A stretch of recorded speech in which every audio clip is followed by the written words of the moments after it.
Un jour, j'étais en consultation dans un hôpital au Cameroun, l'hôpital régional de Bafoussam. Et je reçois en consultation un monsieur à mobilité réduite. Il avait été victime d'un accident de la voie publique. Il avait perdu une jambe, la jambe gauche. Il arrive à l'hôpital. Ce n'était pas pour cela qu'il était venu, parce que il avait perdu sa jambe, ça faisait pratiquement 3 ans déjà. Donc il marchait avec des béquilles. Et il arrive à l'hôpital, il paye pour la consultation. Et pendant la consultation, il avait un tout petit problème. Il me disait qu'il avait de la fièvre et tout. Je le consulte, je me rends compte que non, le problème n'est pas grave. C'est un accès palustre simple. Je lui prescris des médicaments pour ça qu'il devait consommer par voie orale. Et à la fin de la consultation, il me dit, docteur, vraiment, je dois vous parler. Je lui dis, monsieur, quel est le problème? Il me dit, docteur, ça ne va pas.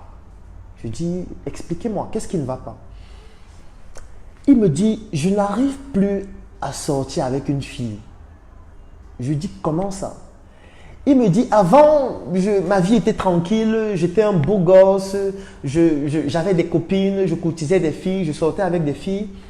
Mais depuis que j'ai été victime de mon accident et que je suis à mobilité réduite, très peu de filles acceptent de vouloir sortir avec moi ou assument de sortir avec moi.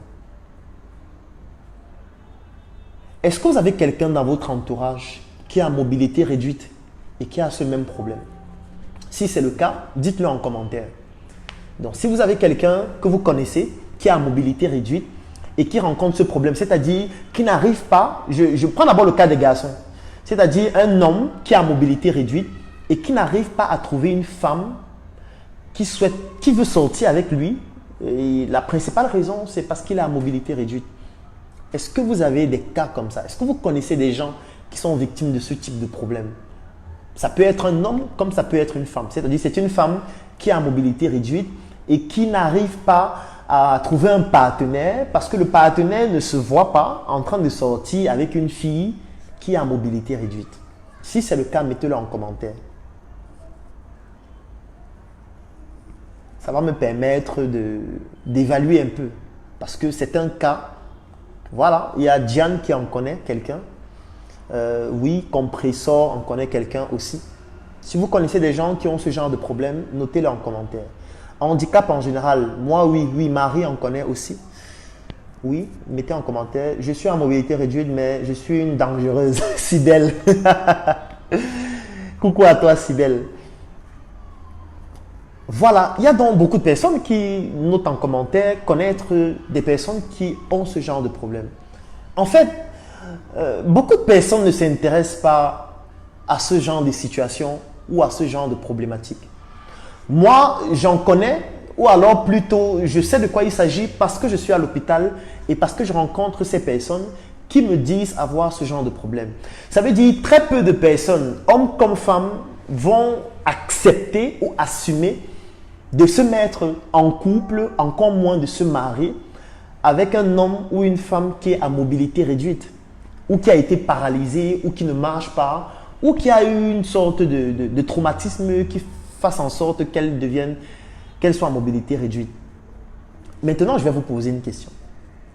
Vous pensez que ces personnes à mobilité réduite n'ont plus d'envie sexuelle? Vous pensez que lorsqu'on est en mobilité réduite, on n'a plus envie de faire l'amour ou de baiser, si c'est le mot qui vous intéresse? Vous pensez que lorsqu'on est en mobilité réduite, les relations sexuelles, ça ne nous intéresse plus? Vous le pensez réellement? Vous pensez que quelqu'un qui a mobilité réduite ne peut pas aussi tomber amoureux ou amoureuse afin de faire sa vie de manière amoureuse avec son partenaire ou sa partenaire? Vous le pensez? Vous pensez que quand on est en mobilité réduite, son cerveau ne fonctionne plus? Parce que le centre des émotions, c'est le cerveau, ce n'est pas le cœur. Je ne sais même pas qui est ce Toto qui a commencé à faire en sorte qu'on utilise le cœur comme si c'était le centre des émotions.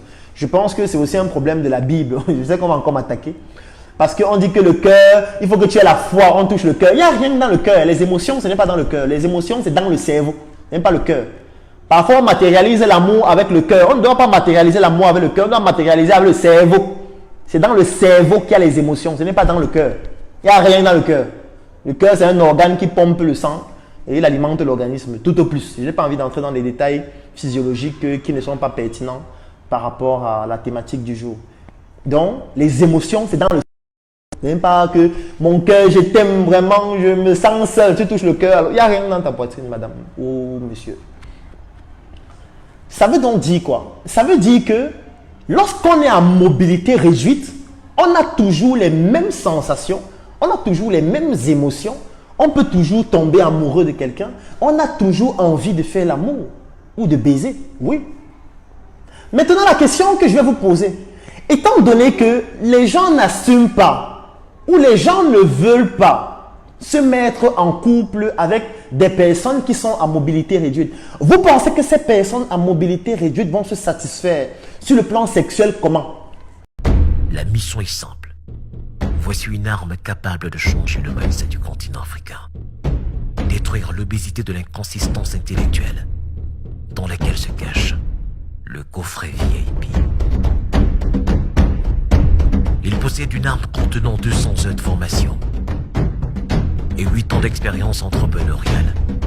Recevez le pouvoir de devenir une meilleure version de vous-même. Armez-vous de cette clé pour une réussite entrepreneuriale. Comment? Vous pensez que ces personnes vont donc faire comment? Donc vous voulez que ces personnes se masturbent dans toute leur vie? Et pour ces personnes qui ne peuvent même pas se masturber, prenons peut-être l'exemple de quelqu'un qui a perdu ses 2 bras. Ça veut dire que, voilà, elle ou il ne peut même pas se masturber avec ses mains. Vous pensez donc que ces personnes vont se satisfaire sexuellement comment? C'est un problème qui est grave. Parce que la mobilité réduite, ça peut toucher tout le monde. Vous êtes près de 1400 en ligne. Rien ne dit que demain, vous ne serez pas victime d'un accident de la voie publique et vous allez en sortir avec une mobilité réduite. Rien ne dit que demain, vous n'allez pas être victime d'un accident vasculaire cérébral qui va faire en sorte qu'une partie de votre corps sera peut-être paralysée ou vous aurez peut-être une parésie qui va faire en sorte que plus tard, vous ne puissiez plus bien utiliser soit un membre ou alors un pied qui est totalement paralysé ou dont, par exemple, l'utilisation ou la mobilité a considérablement diminué. Rien ne dit que demain, que ça ne va pas vous arriver. Et quand ça va vous arriver, quelle sera donc la solution? Vous allez donc faire comment? Comment vous allez faire? Quelle est la solution que la société vous propose? Quelle est la solution que l'État vous propose?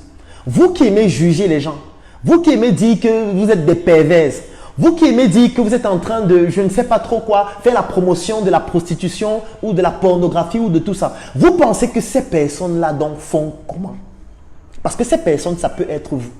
Ces personnes, ça peut être un membre de votre famille. Ça peut être que vous vous mariez demain. Et quand vous finissez de vous marier, votre partenaire est victime d'un accident de la voie publique et il devient à mobilité réduite, ou il devient infirme, ou il n'arrive plus à utiliser ses jambes. Comment ça va se passer? Moi, j'ai vu des personnes divorcer parce qu'ayant des partenaires qui sont devenus à mobilité réduite. Oui, j'en ai vu des cas. Vous pensez donc que cette personne va faire comment sur le plan de sa sexualité? Quelle est la solution que la société propose à ces personnes qui ont besoin de cette stabilité sexuelle pour être stable dans tous les autres domaines? On nous raconte toujours que lorsque tu es à l'école, si tu rencontres par exemple une enseignante qui insulte tout le monde, qui est nerveuse et tout, c'est parce qu'on ne l'a pas bien baisé la nuit. Oui, ça se dit. Et parfois, ça se vérifie. Lui alors donc, il ne peut plus avoir une sexualité normale comme antérieurement. Vous voulez donc qu'il engage et qu'il consomme toutes ces frustrations-là et qu'il en meure, c'est ça? C'est ça que vous voulez? Non, il faut des solutions pour ces personnes. Oui. Et c'est donc à ce niveau que l'entrepreneuriat doit intervenir. Parce que l'entrepreneuriat, par définition, c'est la résolution des problèmes de la société.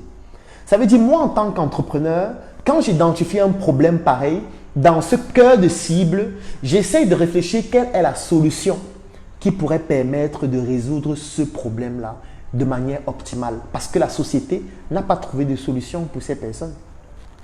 C'est pour ça que dans certains pays en Occident, il y a des filles qui sont spécialisées pour résoudre ce type de problème.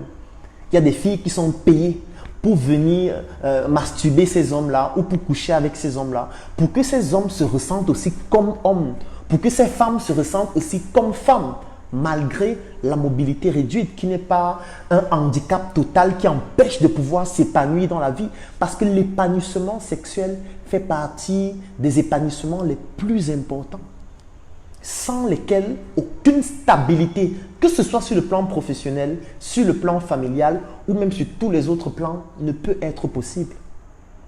Vous voulez donc que les personnes à mobilité réduite soient exclues de la société parce que ne pouvant pas avoir l'élément fondamental qu'est la stabilité sexuelle qui permet de potentialiser ou alors de favoriser beaucoup plus facilement les autres secteurs ou alors les autres dimensions de notre psychisme, de notre côté biologique ou alors de nos interactions sociales? Non. Il faut trouver des solutions pour ces personnes. C'est pour ça que j'ai décidé de mettre sur pied cette thématique du direct du jour, sexualité et entrepreneuriat. Il y a des gens qui pensent peut-être que je vais dire que je fais la promotion de la pornographie ou je fais la promotion de la sexualité ou alors de je ne sais pas trop quoi. Non, ce n'est pas de ça qu'il s'agit. Là, je suis en train de vous prendre des cas précis de personnes qui ont des problèmes pertinents. Ces personnes, ça peut être vous demain. Parce que rien ne dit que demain, vous n'allez pas être victime d'un accident de la voie publique ou que vous n'allez pas être victime d'un accident vasculaire cérébral qui peut vous rendre infirme à vie. Rien ne dit que ça ne va pas vous arriver. On ne peut pas prévenir ça de façon absolue. Donc, il faut trouver des solutions pour ces personnes-là. Moi, en tant qu'entrepreneur, c'est ma mission. Ma mission est d'identifier les problèmes sociaux que les gens rencontrent et de me dire quelle est la solution que je peux proposer pour les personnes qui ont ces problèmes. Je vais vous prendre un autre cas de figure. Si tu as aimé cette vidéo, alors tu vas adorer mon coffret VIP. Le coffret VIP, c'est 200 heures de vidéos, 17 formations pour te permettre de plonger en immersion dans l'univers entrepreneurial et développer tes performances. Et ce n'est pas tout, parce que ce coffret VIP te donne aussi droit à une adhésion de 3 mois dans le Claudel Noubissier Business Group, qui est un groupe business qui comporte plus de 1000 membres pour te permettre de gagner des marchés, trouver des partenaires et même des investissements dans tes projets. Si tu es intéressé par cette opportunité, clique sur le lien dans la description de cette vidéo ou tout simplement contacte-nous afin de pouvoir bénéficier de cette opportunité exceptionnelle. Rendez-vous dans le Claudel Noubissier Business Group.